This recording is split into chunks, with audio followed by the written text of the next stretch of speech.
Mida teeb energia korrastamine? Me räägime nendest seanssidest, mida ma erinevates kohtades Eestis nagu läbi viin. Ja eelkõige aitab see lõpetada energiakadusid inimestel. Kui inimene on väsinud, siis ta tunnebki tegelikult seda, et kuidagi nagu energiat on kogu aeg puudu. Organism ja ka teadvus mõlemad on sellise seisundi nagu kütkes. Kui su akud on kogu aeg tühjad, siis sa oledki kogu aeg väsinud. Energeetiline korrastamine aitab need lekked peatada.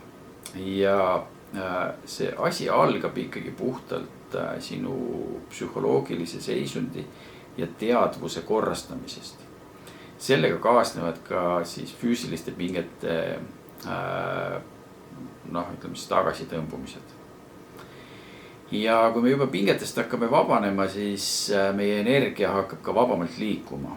Ja see, millest sa tegelikult mõtled, see loobki sinu põhilise eluenergia.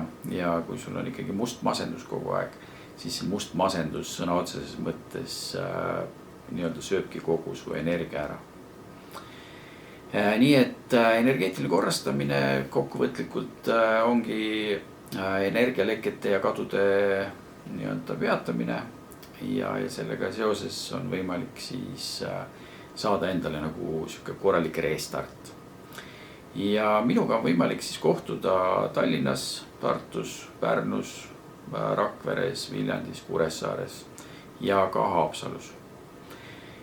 Kui sind asi kõnetas, siis võid võtta altpoolt kontaktid postituse alt ja võtta minuga ühendust.